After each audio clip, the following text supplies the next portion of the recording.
출애굽기 25장 8절 9절 2절 같이 보겠습니다. 출애굽기 25장 8절 9절 우리 같이 합독합니다. 시작. 내가 그들 중에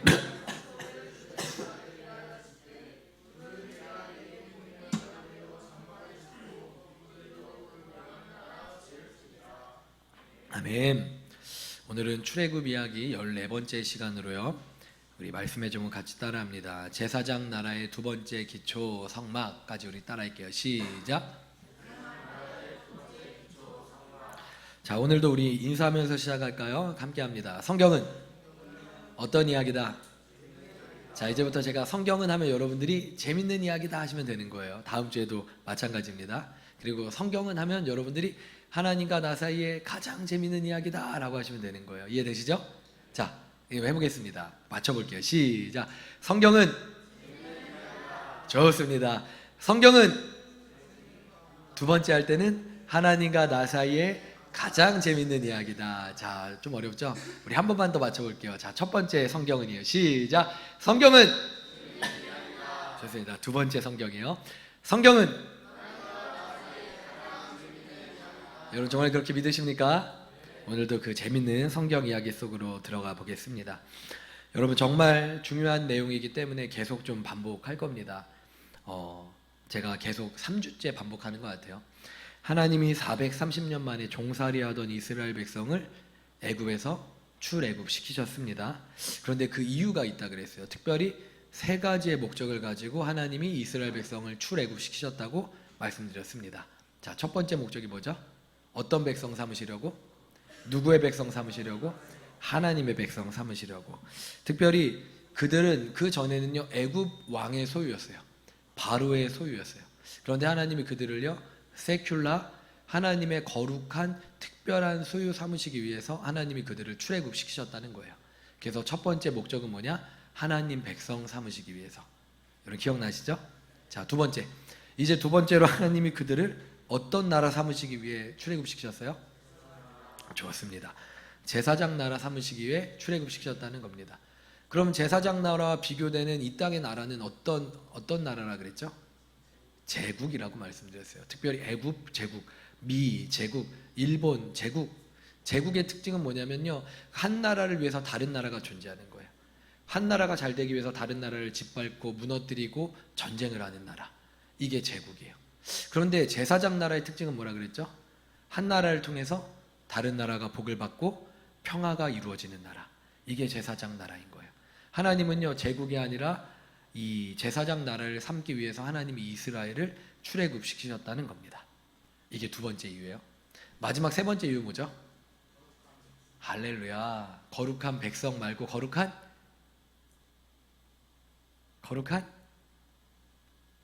시민. 맞아요. 그래서 자, 약간 헷갈리지만 달라요. 자, 첫 번째가 뭐예요? 하나님 백성. 두 번째 제사장 나라. 세 번째 거룩한 시민. 그러니까 하나님의 백성은 어떤 나라를 이루냐면요 제사장 나라를 이뤄요. 근데 이 제사장 나라의 시민의 특징은요 거룩하다는 거예요. 이해가 되시죠? 그래서 우리 한번 더 해보겠습니다. 시작. 하나님 백성 거룩한 나라. 헷갈리죠? 자, 다시 한번. 오케이, 좋습니다. 이렇게 만든다는 거예요. 하나님 백성은요 제사장 나라인데 제사장 나라 시민의 특징은요 거룩하다는 거예요. 거룩하다는 거. 그럼 이 땅의 시민들의 특징은 뭔데요? 이 땅 나라의 사람들의 특징은 뭔데요? 이 땅의 특징은요 두 가지로 얘기할 수 있어요. 우상과 음란이에요. 이게 이 땅에 살아가는 사람들의 특징이에요. 영적 간음을 저지르고 있고 육적 간음을 저지르고 있는 것, 이것이 이 땅을 살아가는 사람들의 특징이에요. 그런데 하나님은 그런 음란한 백성을 만드시는 게 아니라 거룩한 시민을 만드시기 위해서 출애굽시키셨다는 겁니다. 그리고 그렇게 하나님의 백성, 제사장 나라, 거룩한 시민이 이루어질 때 그 이스라엘을 통하여 하나님은 하나님의 비전을 이루시겠다 약속하셨어요. 그게 뭐예요? 하나님의 비전. 세계 선교의 꿈. 할렐루야. 이게 하나님의 비전이에요. 여러분 오늘도 마찬가지라 그랬어요. 하나님은 우리 교회를 통해서 우리 교회를 어떤 백성 삼으세요? 이 자리에 있는 저와 여러분을 하나님 백성 삼으셨어요. 그 다음에 이제 무엇 하셔요? 여러분 한 사람 한 사람을 제사장 나라 삼으실 거예요. 그걸 통해서 여러분의 삶이 어떻게 바뀌어요? 거룩한 시민으로, 거룩한 성도로 바뀌는 거예요. 믿으십니까?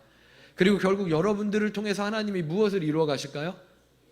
세계 선교의 꿈을 이루실 거예요. 믿으십니까? 이제 이해가 되시죠? 그래서 구약은요, 신약과 똑같아요. 계속 반복되어지는 역사인데, 구약은요 그림자와 같아서 오히려 더 흩뿌려지고 잘 보이지 않는 탁한 눈으로 보아야 되는 것이라면, 신약은요 너무나 선명해요. 예수님을 통해 모든 것이 완전하게 선명해지는 나라, 이게 신약의 이야기예요. 이해가 되십니까? 여러분 여기까지 이해가 되세요? 좋습니다. 더 나아가 봅시다. 그리고 그들을 훈련하기 위해서 하나님은요 제사장 나라의 첫 번째 기초로 무엇을 주셨죠? 우리가 2주에 거쳐서 이야기했던 것, 제사장 나라의 법, 특별히 제사장 나라의 가장 기초법, 십계명을 주셨어요. 이건 제사장 나라의 헌법이라고 말씀드렸습니다. 여기까지 여러분들 기억하시죠? 기억하세요? 좋습니다. 그리고 이후에 이어지는 출애굽기 21장부터 24장의 내용은요, 이제 그 십계명으로부터 파생되어지는 여러 가지 더 구체적인 제사장 나라의 법을 담고 있습니다. 제사장 나라의 구법을 하나님이 하나하나 명령하여 알려주시는 거예요. 그리고 이 내용이요, 신명기 12장부터 26장에도 다시 또 모세가 하나님이 말씀하신 그 시내산에서의 언약을, 이 국법을 더 풀어 얘기해 주고 있습니다. 그리고 이 내용이요 레위기 전체에 포함되어 있어요. 더 나아가서 구약 성경 전체가 이 하나님이 명령하신 십계명을 풀어 놓은 이야기들입니다. 그렇다면 여기서 질문 하나 드릴게요. 이 율법을 숫자로 세워지면 총 몇 개라고 말씀드렸죠? 610, 마지막 자리는 610까지 했는데 여러분 뭐라도 한번 맞춰보세요. 그래봤자 10개밖에. 예? 사모님이 정답을 얘기하셨어요. 3. 그래서 율법은요 전체가 몇 가지의 조문으로 이루어지냐, 함께 따라합니다. 613개. 그래서 십계명은요 613개의 조문으로 확장되어지는 거예요. 그리고 이걸 가리켜 우리가 뭐라고 이야기한다고요? 율법이라고 이야기하는 거예요. 여러분, 그런데 성경을 읽다 보면요 시편을 볼 때 이런 이야기들이 많이 나와요. 율법 말고도 율례, 조문, 조항이라는 단어들이 등장을 해요. 이건 또 뭘까요? 이건 율법과 어떻게 다를까요?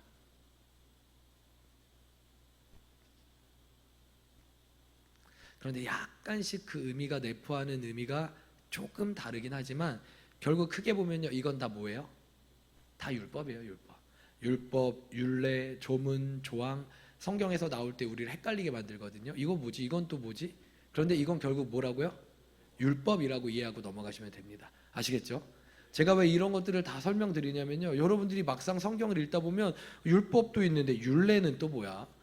내가 조문을 다 지켰나이다, 이건 또 뭔 얘기야? 여러분, 막 우리를 헷갈리게 할 수 있거든요. 근데 율법, 하나님 말씀, 이렇게 이해하고 넘어가시면 된다는 겁니다. 그리고 여러분, 율법은요 크게 2가지의 명령으로 나누어집니다. 무엇과 무엇일까요? 613개의 이 율법은요 크게 2가지의 명령으로 나눌 수가 있는 거예요. 무엇과 무엇? 되게 쉬워요. 십계명만 봐도 딱 나와요. 뭐요? 수직계명과 수평계명, 맞아요. 그것도 좋은데 제가 지금 이야기하고자 하는 건요 이거예요. 우리 한번 따라합시다. 하라와 하지 말라. 이해되죠? 그러니까 정언 명령과 부정언 명령으로 나눠지는 거예요. 하라라는 명령이 있고 하지 말라라는 명령이 있는 거예요. 하나님이 무언가는 하라라고 하셨어요. 안식일을 지켜라. 그런데 하나님이 뭐 하지 말라 그랬죠? 우상 숭배하지 말라라고 하셨어요. 이렇게 하라라는 명령과 하지 말라라는 명령으로 크게 보면 2개로 나눌 수가 있다는 겁니다. 하라라는 명령이 몇 개 있는 줄 아세요? 하라라는 명령이 많을 것 같아요? 하지 말라라는 명령이 많을 것 같아요? 그건 또 어떻게 그렇게 잘하세요? 하라라는 명령은요 총 248개의 하라라는 정언 명령이 있고요, 나머지 365개의, 쉽죠? 365개의 하지 말라라는 부정언 명령이 있는 겁니다. 자, 그럼 이 613가지 되는 율법의 핵심은 뭘까요? 결국 이 율법이 하고자 하는 말은 뭘까요? 이건 사실 예수님이 이미 다 풀어주셨어요. 몇 번이나 교회에서 얘기했어요. 제가 2가지로 이야기할 수 있어요. 이거 율법의 핵심은 2가지예요. 첫 번째, 하나님을 사랑하라. 근데 어떻게 사랑하라? 내 마음과 목숨과 뜻을 다해 주 너의 하나님을 사랑하라. 믿으십니까? 이게 하나님의 말씀의 핵심이라고요. 율법이 곧 하나님의 말씀이잖아요. 예수님이 신약에서 하신 말씀도 곧 율법에 대한 해석이고 율법을 확장시키신 거지 다른 데로 나아가는 게 아니에요. 그러니까 성경 전체 이야기가 결국은 뭐냐면요, 하나님 말씀이잖아요. 성경 말씀을 두 개로 나누면, 두 개로 요약하면 결국은 뭐예요? 주 너의 하나님을 사랑하라. 근데 내 마음과 뜻과 목숨을 다해 사랑하라 라는 겁니다. 믿으십니까? 그리고 성경 전체를 요약해서 두 번째는 뭐라고요? 둘째도 그와 같으니 누구를 사랑하라? 내 이웃을 사랑하라. 근데 어떻게 사랑하래요? 너의 몸과 같이 사랑하래요. 그냥 적당히 사랑하라가 아니라 너의 이웃을 너의 몸 소중하게 여기는 것처럼 사랑하라는 거예요. 이게 모든 율법이고 선지자의 강령이고 하나님의 말씀임을 믿으시기를 바랍니다. 여기까지가 제사장 나라의 첫 번째 기초였던, 우리가 2시간 동안 배웠던 제사장 나라법 10계명과 그 확장판인 율법에 대한 이야기였습니다. 여러분, 저는요 사실 전에 성경을 읽을 때요 이 내용들이 이해가 안 되었어요. 사실 뭐가 그리도 복잡하고 생소한 단어들이 막 반복되는지 읽어도 이해가 되지 않았어요. 근데 저만 그러지 않았을 거예요. 여러분들도 여전히 또 그러지 않으세요? 창세기 읽을 때는 스토리니까 이해가 되는데, 출애굽기 20장 전까지는 이해가 되는데 20장부터 성전과 성막과 막 이런 이야기 등장하면 그때부터 성경 읽기 싫어지고, 그러다가 레위기 딱 등장하면은 더 생소한 단어들이 등장할 때 이거 뭐야, 뭔 얘기야, 이해가 안 되잖아요. 그런데 왜 이해가 안 됐냐면 우리가 핵심 파악이 안 되니까 이해가 안 되었다는 얘기예요. 그래서 제가 지금 무엇을 하고 있냐면 그 내용이 이야기하고자 하는 진짜 핵심이 뭐냐를 여러분들에게 말씀드리고 있는 겁니다. 이해가 되시죠? 이해가 되세요? 좋습니다. 그런데 그것을 주신 그분의 하나님의 의중을 보니까요, 그때부터 제가 이해가 되어졌다는 거예요.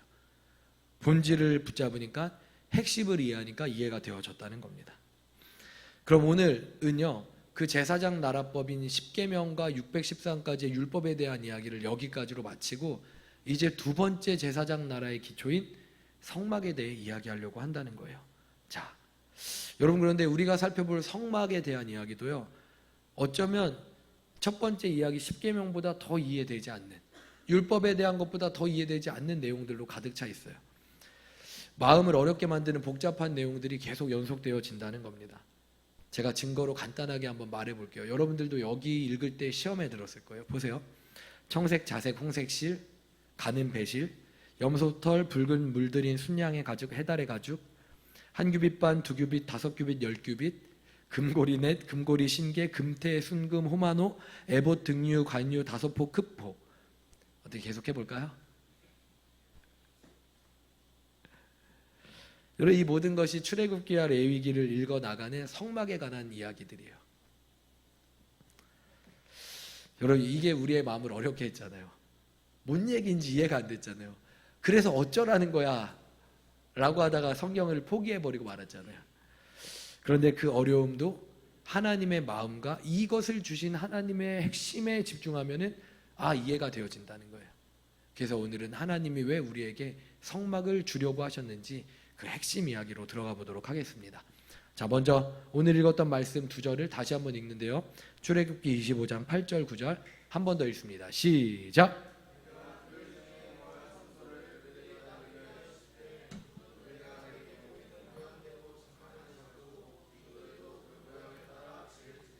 아멘. 자, 여러분, 먼저 묻겠습니다. 첫 번째 질문, 성막이 뭐죠?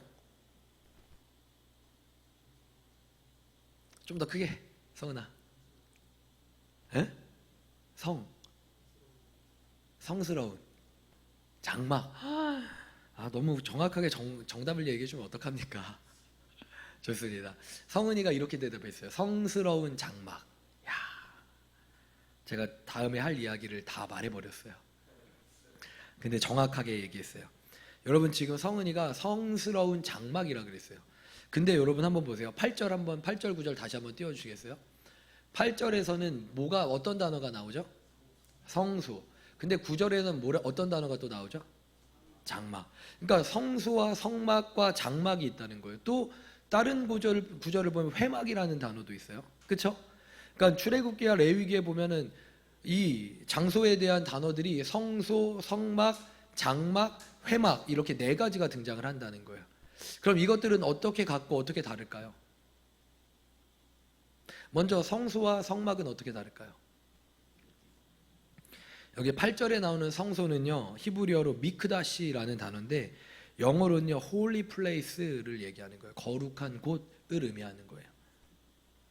그러면 성소라고만 하면 되지 굳이 왜 성막이라는 단어를 또 장막이라는 단어를 왜 사용했냐라고 하냐면, 이 장막이라는 단어 9절에 성막, 장막이라는 이 단어는요 미시칸이라는 히브리어인데 그 의미가 거처, 장막, 성막, 영어로는 dwelling place 또는 여러분들이 쉽게 아는 타바나클이라는 단어예요.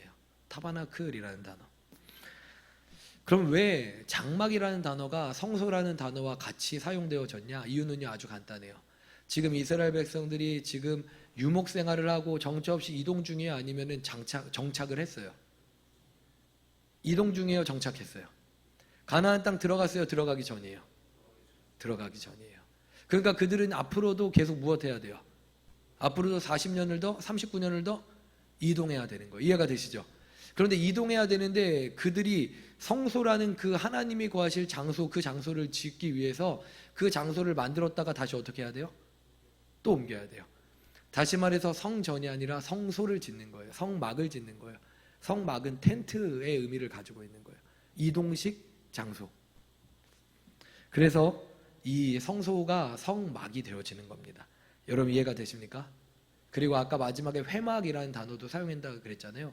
이 회막은요 영어로는요 greeting place예요. 다시 말해서 만나는 장소, 하나님과 만나는 장소라는 의미를 강조할 땐 회막. 그래서 모세가 회막 가까이 나아가고 성막 앞으로 나와라, 성소가, 이 단어들이 계속 반복해서 되어지는 겁니다. 여러분 알고 보니까 의미가 어렵지 않으시죠? 네, 좋습니다. 그럼 이제 성막과 관련한 가장 중요한 질문을 드릴게요. 그럼 하나님은 왜 굳이 이스라엘 백성에게 성막이라는 걸, 성소라는 걸 만들라고 명하셨을까요? 왜 하나님 우리에게 이스라엘 백성의 성막을 만들라고 하셨을까요?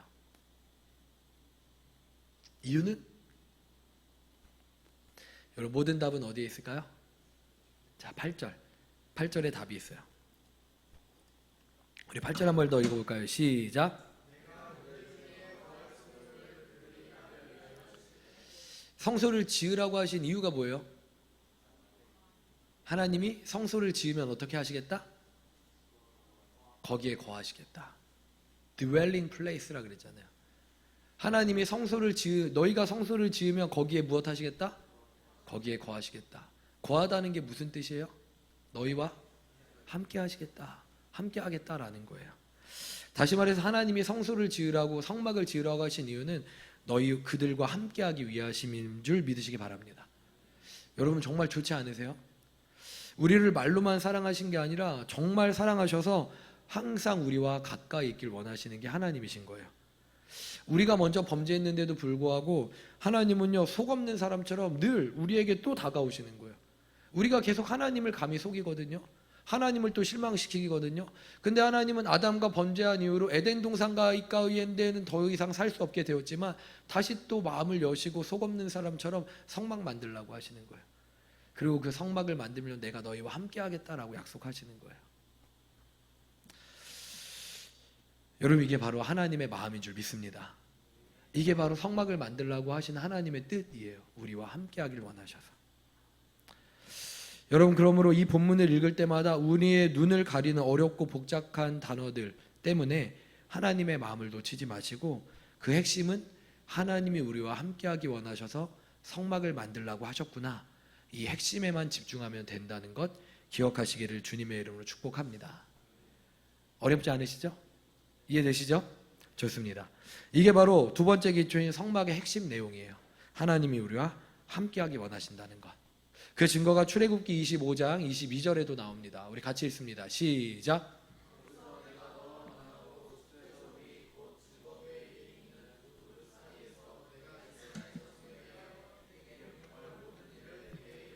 아멘. 여기서 또 뒤에 부분 가다 보면 또 어렵죠. 속죄소, 증거계, 두 그룹 사이 이런 말들에 집중하면 어려워요. 그런데 하나님의 목적에 집중해 보잖아요. 쉬워요. 거기서 무엇 하시겠다고요? 내가 너와 만나겠다고요. 그리고 거기서 하나님이 무엇 하시겠다고요? 내가 너에게 말하겠다고요. 이해되시죠? 그게 성소를 지으라고 하신 이유예요. 성막을 지으라고 하신 이유예요. 회막이라고 불려지는 이유예요. 성전 지어. 그럼 내가, 아니 성막을 지어. 그럼 내가 거기서 너희와 함께 할 거야. 나의 살아있음을 너희에게 나타낼 거야. 내가 거기서 나의 세밀한 음성을 너희에게 들려줄 거야. 할렐루야. 아멘. 이것이 성막을 지으라고 하신 하나님의 목적인 줄 믿습니다.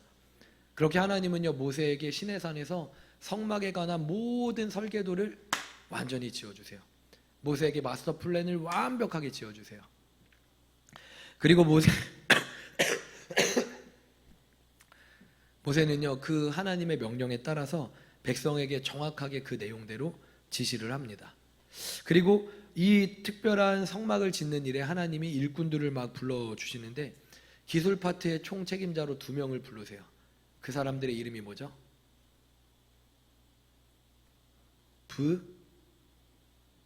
한 번도 들어본 적이 없으면 이거는 조금 성경을 읽지 않는 거예요. 브루나이, 부살렐. 우리 한번 따라합니다. 부살렐. 그 다음에 들리는 것 같아요. 오홀리압. 우리 한번 따라합니다. 부살렐과 오홀리압. 이 두 사람은 하나님이 특별하게 성막의 기술 파트 책임자로, 총책임자로 이 두 사람을 하나님이 고용하셔요. 은혜를 부어주세요. 성령의 기름을 부어주세요. 그리고 여러분 이건 모를 거예요. 이다말이라는 사람이 또 등장하거든요. 이 사람은 물품을 전체 관리하는 책임자였어요. 그래서 정확하게 계량하고 그것을 모으고 그리고 보내주는 그런 이 물품 파트의 책임자였습니다. 그럼 이스라엘 백성들은 무엇했을까요? 2가지를 감당했어요. 첫 번째는 자신에게 있는 것을 자원하여서 그 성막을 짓는데 하나님 앞에 올려드렸어요. 내어드렸어요. 2번째는 자신의 시간과 힘을 사용하여서 성막 짓는 일에 자신의 몸을 들여 사용했다는 것입니다. 여러분, 그렇게 하나님의 성막이 몇 년 만에 완성되냐면 1년 만에 완성되어져요. 1년 만에 이 성막이 완성되어집니다. 그리고 성막이 완성되어지는 그날 이스라엘 백성 가운데 머물러 있던 구름이 어떻게 돼요? 위로 높이 솟아올라서 이동하기 시작하는 거예요. 할렐루야. 이게 바로 이스라엘 백성 가운데 있었던 일입니다. 여러분, 이후에 성막은요, 몇 년 동안 하나님과 만나는 장소로 사용되는지 아세요, 여러분들? 이스라엘의 역사 가운데 이후 몇 년 동안 사용될까요? 5년. 출애굽기만 이스라엘 백성들 광야에서만 40년 살았는데 5년? 자, 몇 년이요? 500년. 정답. 이후에 500년 동안 이 성막은 하나님과 만나는 장소로 사용되어진다는 겁니다. 어느 왕 때까지요? 어느 왕 때까지요? 다윗 왕 때까지 하나님과 만나는 장소로는 성막이 사용되어져요. 자, 그럼 여러분, 왜 성막의 사용 기간이 500년이었을까요? 500년 뒤에 이 성막이 무엇으로 바뀌었을까요? 정답. 이제는 더 이상 이동식 텐트가 아니라 이제는 가나안 땅에 정복했잖아요. 그런데 그때까지 사울은요, 그걸 신경 쓰지 못했던 거예요. 사무엘 때 사사시대에는요, 성전을 지을 만한 국력이 없었던 거예요. 근데 다윗 왕 때에는 나라도 안정되었고 국력도 생겼잖아요. 그러니까 다윗이 하나님 앞에 그 열심을 가지고, 하나님, 내가 하나님을 위해 이제는 이동하는 천막이 아니라 이 땅에 성전을 짓겠습니다 라고 말씀한 거예요. 그런데 하나님이 허락해와 허락하지 않으세요? 허락하지 않으세요. 대신 하나님이 다윗에게는 무엇을 허락하실까요? 모세에게 주셨던 것처럼 다윗에게 성전 지을 완벽한 설계도를 하나님이 다윗에게 주시는 거예요. 여러분, 이거 저만 아는 이야기예요? 성경 그대로 다 나와 있는 얘기를 드리는데 이러면서 지금 처음 듣는 이야기처럼. 그리고 하나님은 다윗에게 이 마스터 플랜만 허락하셨는데, 하지만 피를 많이 흘렸기 때문에 이 설계도를 가지고 성전을 짓는 건 누가 완수하죠? 그의 아들 솔로몬이 완성하는 겁니다. 그래서 그 성전의 이름을 다윗 성전이라고 부르지 않고 솔로몬 성전이라고 부르게 되는 거예요. 이해가 되시죠? 네. 그래서 모세를 통해서는, 모세는 성전의 설계도를 받았을 뿐만 아니라 모세를 통해 성막까지 지었는데, 성전 때에는 약간 달라요. 다윗에게 설계도를 주었고 그것을 완수하는 건 솔로몬이었다라는 차이가 있다는 걸 기억하시면 됩니다. 그렇게 예루살렘 성전 가운데 이제는 이동식 텐트가 아니라 이제 그 땅 가운데 화려하게 지어지는, 그래서 그 주변 나라들이 와갖고 깜짝 놀라버리는 성전이 지어지는 거예요. 자, 그럼 이 성전은요, 성막은 500년 사용되었잖아요. 성전은요 몇 년 사용되었을까요?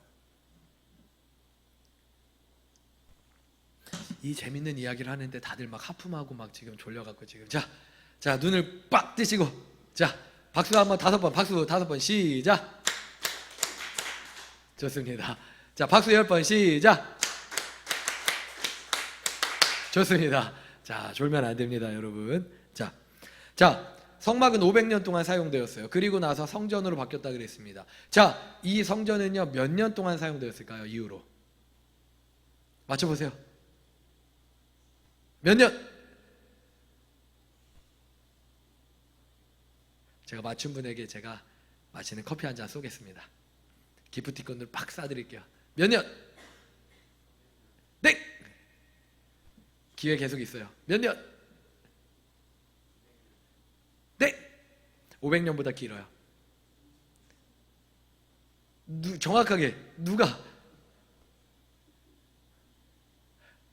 유춘성 권사님이 제일 먼저 말씀하신 것 같은데, 유춘성 권사님 몇 년이요? 예?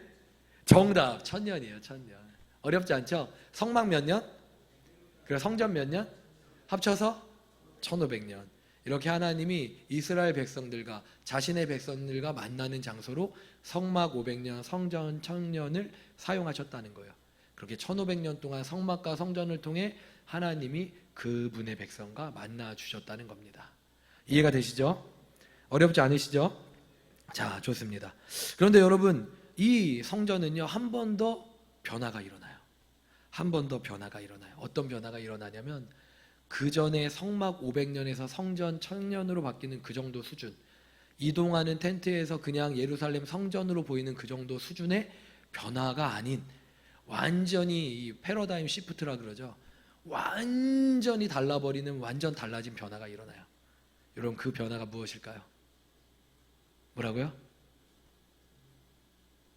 좋습니다. 그 변화에 대해서 이렇게 이야기합니다.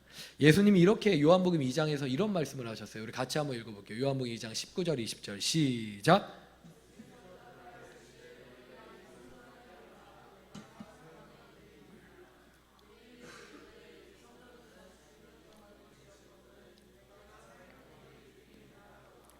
여러분, 예수님이 제자들과 함께 예루살렘 성전에 올라가셨어요. 그리고 예수님을 둘러싼 무리들을 향하여서 이렇게 말씀을 하시는 거예요. 이 성전 헐어버려. 헐어. 아니, 이 성전을 헐라.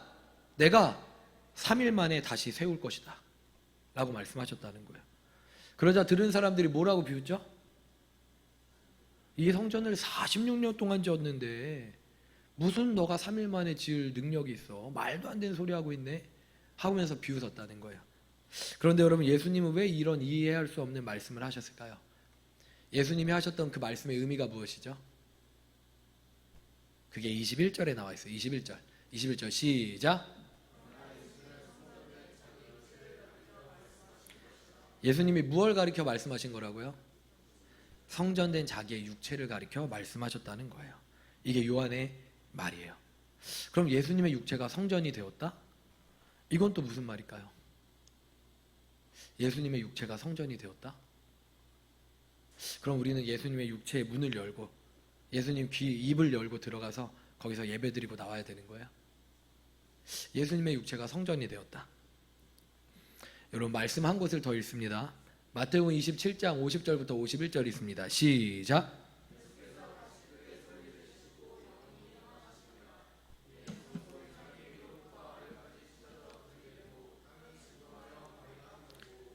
예수님이 운명하신 순간 일어난 사건을 마태는요 이렇게 기록을 합니다.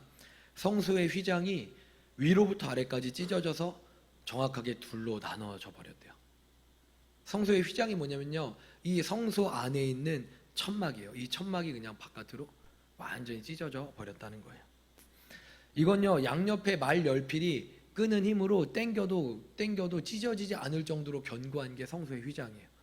그런데 그 휘장이 위에서부터 아래로 그냥 갑자기 그냥 찢어져 버렸다는 거예요. 어떤 순간에? 예수님이 운명하시는 죽으시는 그 순간에. 그럼 예수님의 죽으심과 성전의 기능에 무언가 관련이 있다는 거예요. 여러분, 특별히 이 성소의 휘장은요, 두 가지의 휘장이 있었는데요. 하나는요, 성소와 우리가 잘 아는 성소와 지성소를 나누는 구분하는 휘장. 그래서 홀리 오브 홀리 플레이스라고 불려지는 하나님의 임재의 상징인 이 지성소. 이 지성소는요, 몇 번이나 얘기했지만 1년에 한 차례 대제사장이 대속죄일에 이스라엘 전체 백성들의 인류의 죄를 지고 들어가서 이 죄를 사함받고 돌아오는 이런 기능을 하는 곳. 왜냐면 그곳은요, 너무나 거룩하여서 하나님의 임재의 상징인 곳이에요. 이게 지성소예요. 근데 이 지성소는 대제사장이 1년에 한 번만 들어갈 수 있는 곳인데, 이 지성소와 성소를 구분하는 곳이 바로 휘장이었다는 거예요. 그리고 그 바깥으로는 성소와 지성소를 포함한 휘장이 있었던 것이고요. 그럼 이때 찢어진 휘장은 무엇이냐? 성경은요, 정확하게 어떤 휘장이라고 이야기하진 않아요. 그러면 이렇게 쉽게 이야기하면 돼요. 그 휘장 두 가지가 다 위에서부터 아래로 통으로 찢어져 버린 거예요. 성소뿐만 아니라 지성소까지도 다 바깥으로 드러나 보이게 된 것입니다. 그럼 여러분, 여기까지 일어난 사건을 한번 종합해 볼게요. 여러분, 예수님은요, 이 성전을 헐고 3일 만에 내가 다시 세우겠다라고 말씀하셨어요. 예수님의 제자 요한은요, 성전된 예수님의 몸을 가리키신 것이다 라고 말씀하셨어요. 그리고 예수님이 운명하신 그 순간엔 성소의 휘장이 위로부터 아래로 찢어져 가며 천년을 지켜왔던 지성소가 온 백성 앞에 노출되어졌어요. 자, 이 세 가지를 종합하면 어떤 의미일까요? 예수님의 부활, 할렐루야. 맞아요. 또 이 세 가지를 종합하면 어떤 의미일까요? 진선이?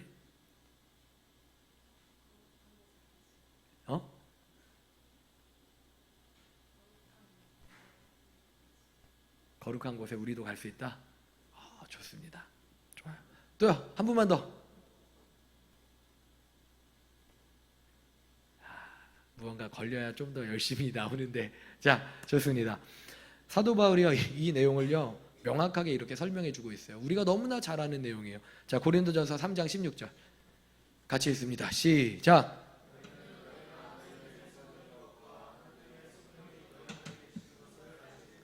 우리 한 번 더 읽습니다. 시작.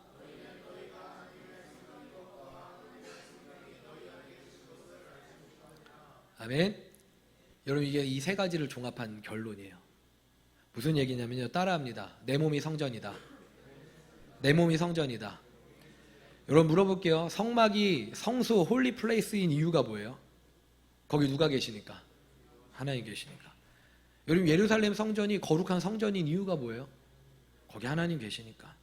여러분, 특별히 지성소가 더욱 홀리 오브 홀리라고 불려지는 이유가 뭐예요? 거기 하나님이 특별히 더 거하시는 장소니까.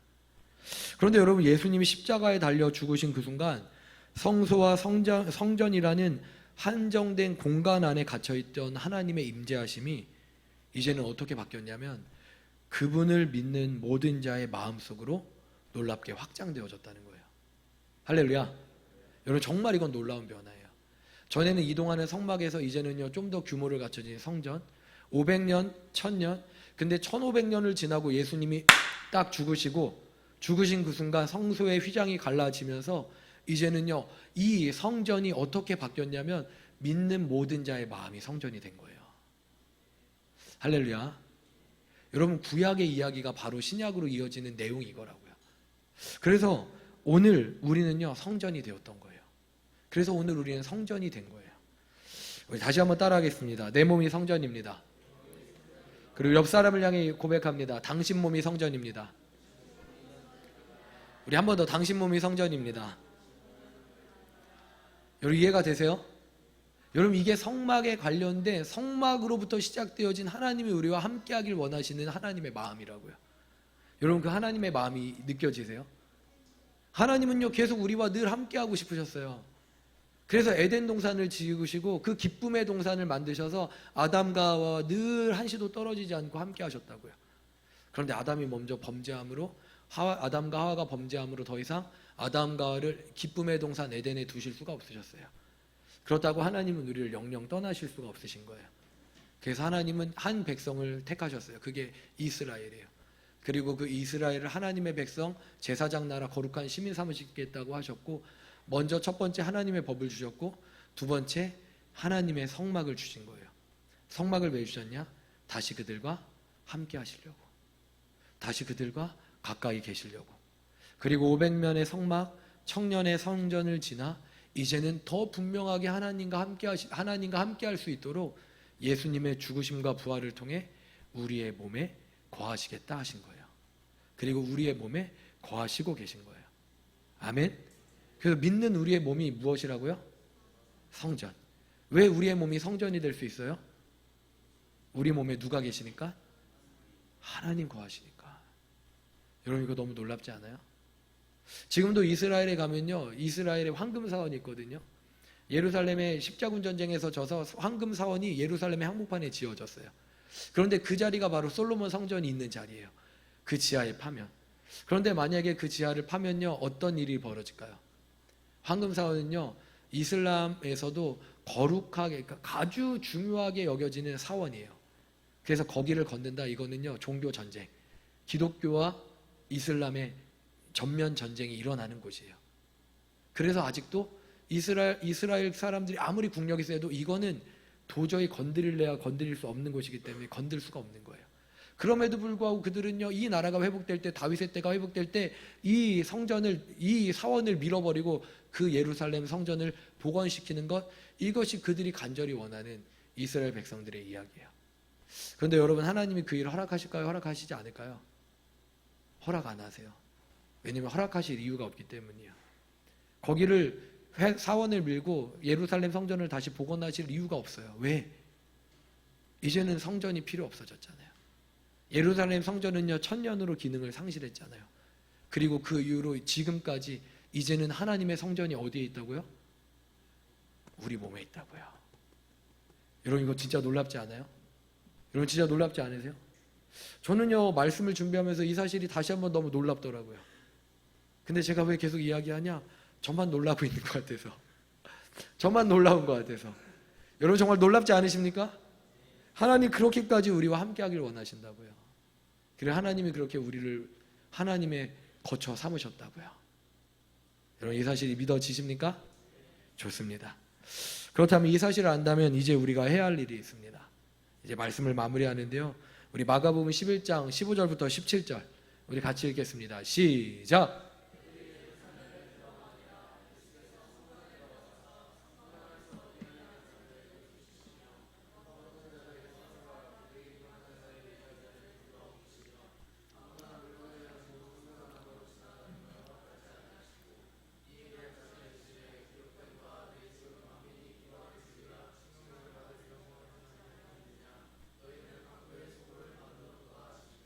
아멘. 예수님이 무엇 하고 계셔요 지금? 성전에서 깽판 놓고 계시는 거 아니죠? 예수님 지금 성전에 합당하지 않는 자들을 전부 내어 쫓고 계신 거예요. 다시 말씀드립니다. 하나님의 성전에 합당하지 않은 자들, 합당하지 않은 것들을 전부 다 내어 쫓고 계신 거예요. 예수님이 이때 어떻게까지 내어 쫓으셨냐면 채찍을 만드셨다 그래요. 그래서 그 채찍으로 때리셨어요.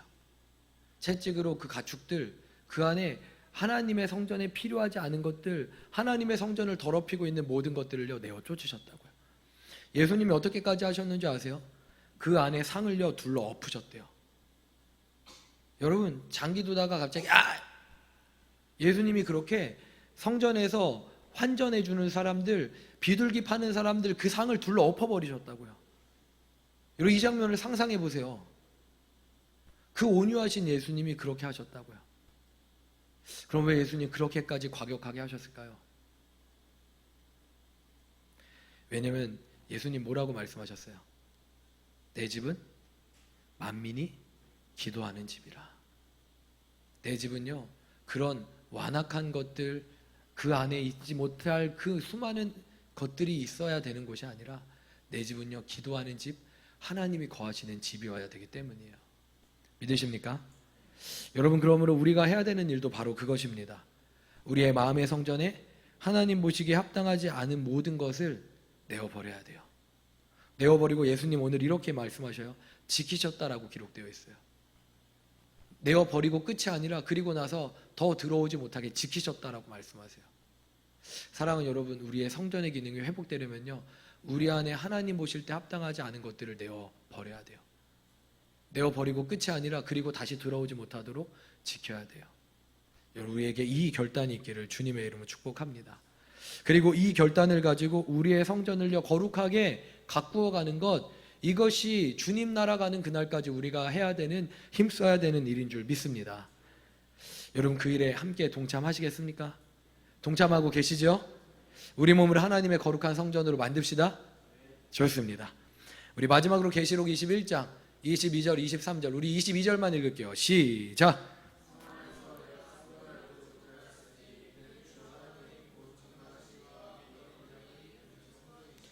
아멘.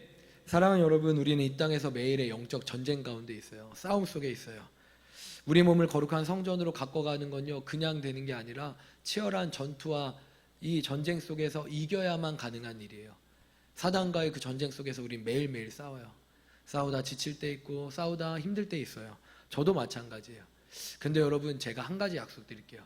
그 일을 영원히 반복해야 될까요? 그 일에 끝이 있을까요?